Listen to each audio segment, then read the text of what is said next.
Hello bachon, let's read this question. The question says, what is the minimum pH at which precipitation of ZnS is not possible from a solution of 0.01 m ZnCl2 saturated with 0.1 m H2S if Ka1 multiplied by Ka2 of H2S is equal to 10 to the power minus 20 m and Ksp of ZnS is 10 to the power minus 21 m. तो इस question के अंदर हमसे पूछा गया है कि क्या मिनिमम पीएच होगा जिस पे precipitation of ZnS is not possible जब हम उसमें एक सोल्यूशन डालेंगे ZnCl2 का जो कि सैचुरेट किया गया है H2S सोल्यूशन के साथ और हमें मोलैरिटीज दे रखी हैं ZnCl2 और H2S सोल्यूशन की। साथ ही में हमें प्रोवाइडेड है Ka1 मल्टीप्लाइड बाय Ka2 की वैल्यू ऑफ H2S और हमें Ksp ऑफ ZnS भी प्रोवाइडेड है। तो इसको सॉल्व करने के लिए सबसे पहले डिस्कस करेंगे हम की कॉन्सेप्ट के अंदर सबसे पहला टर्म होगा जिसके अंदर हम कंडीशन देखेंगे जिसके अंदर प्रेसिपिटेशन नहीं होता। फॉर नो प्रेसिपिटेशन जो हमारी कंडीशन होती है वो होती है दैट आयनिक प्रोडक्ट जिसको हम यूजुअली रिप्रेजेंट करते हैं आईपी से should be less than the solubility product जिसको रिप्रेजेंट करने के लिए सिंबल होता है के एस पी। तो हमारा जो कंडीशन होती है जिसमें प्रेसिपिटेशन नहीं होता वो होती है दैट आयनिक प्रोडक्ट जो होता है should be less than the solubility product.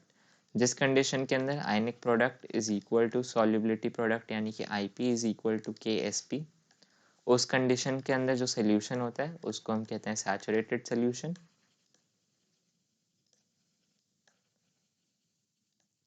और जो कंडीशन होती है जब आयनिक प्रोडक्ट की वैल्यू जो होती है वो ज़्यादा हो जाती है सॉल्युबिलिटी प्रोडक्ट से, उस कंडीशन के अंदर प्रेसिपिटेशन टेक्स प्लेस,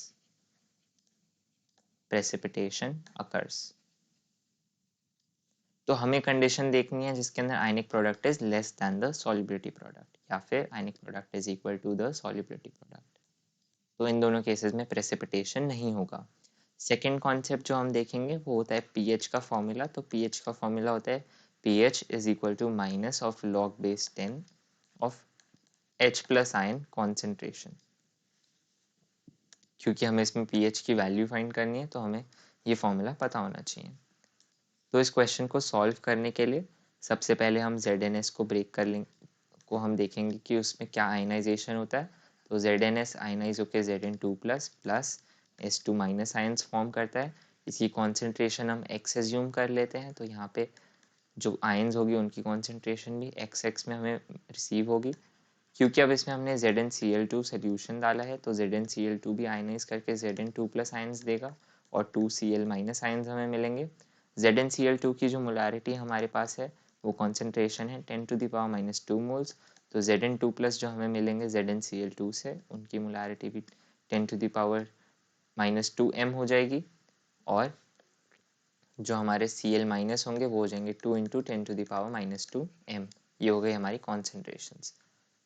नाउ हम अप्लाई करेंगे के का फॉर्मूला। तो के इज इक्वल टू कौन, क्योंकि यहाँ पे कोएफिशिएंट्स 1 है ZnS के केस में जब वो अपने आयनाइज हो रहे हैं, तो इस वजह से हम लिख सकते हैं simply concentration of Zn2 plus multiplied by the concentration of S2 minus.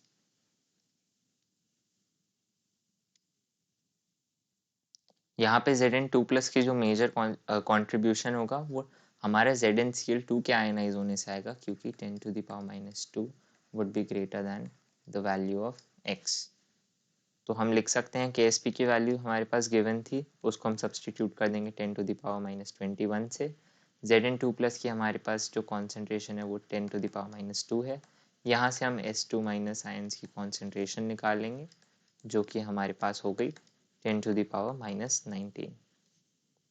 इसके बाद नेक्स्ट स्टेप के अंदर हम देखेंगे कि H2S के अंदर आयनाइजेशन प्रोसेस से क्या मिलता है। तो H2S हमारा फर्स्ट स्टेप में आयनाइज होकर H प्लस आयन देगा प्लस HS माइनस देगा। सेकेंड स्टेप में HS माइनस हमारा आयनाइज होकर एक और H प्लस देगा और साथ ही में हमको देगा S2 माइनस। तो ये प्रोसेस के लिए डिसोसिएशन कांस्टेंट K1 हो जाएगा, सेकेंड वाले के लिए Ka2 हो जाएगा। तो Ka1 की वैल्यू हम लिख सकते हैं is equal to concentration of H plus multiplied by HS minus divided by concentration of H2S.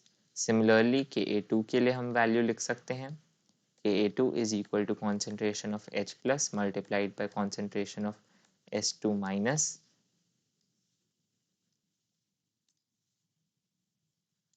divided by the concentration of HS minus.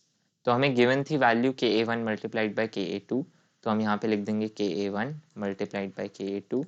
तो हमको जो राइट हैंड साइड पे इक्वेशन जो मिलेगा फॉर्मूला वो होगा H प्लस का स्क्वायर की कॉन्सेंट्रेशन का square multiplied by S2 minus ion की कॉन्सेंट्रेशन डिवाइडेड बाई H2S की कॉन्सेंट्रेशन. बाकी टर्म्स कैंसिल आउट हो जाएंगे. तो हम यहाँ पे वैल्यू सब्सटीट्यूट कर देंगे जो हमारे पास गिवन है. तो Ka1 मल्टीप्लाइड बाई Ka2 की वैल्यू हमारे पास गिवन है 10 to the power minus 20. H plus की वैल्यू हमें निकालनी है क्योंकि हमें pH बताना है. और S2 माइनस आयंस की जो हमारे पास कॉन्सेंट्रेशन है वो हमने निकाली थी 10 टू द पावर माइनस 19. इसे डिवाइड कर रखा है हमने H2S की कॉन्सेंट्रेशन जो कि हमें गिवन है 0. जिसकी मोलारिटी हमें गिवन है 0.1 m. तो यहाँ पे हमने 10 टू द पावर माइनस 1 लिख दिया. सॉल्व करने पर H प्लस आयन की कॉन्सेंट्रेशन का square is equal to 10 to the power minus 2. तो हम लिख सकते हैं H प्लस आयन की concentration is equal to 10 to the power minus 1 m. Now pH का फॉर्मूला लगा देंगे हम. तो pH is equal to minus log base 10 of H plus ion concentration. तो यहाँ पे हो जाएगा minus log base 10 of 10 to the power minus 1. 10 to the power minus 1 का लॉग हो जाएगा हमारे पास माइनस 1 और माइनस ऑफ माइनस 1 हो जाएगा plus 1. So pH is equal two plus 1.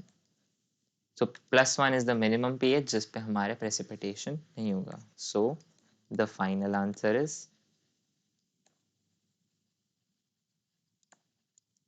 minimum pH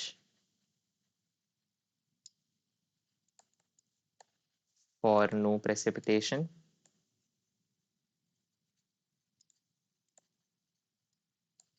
pH is equal to 1. I hope you understood it well. Best of luck.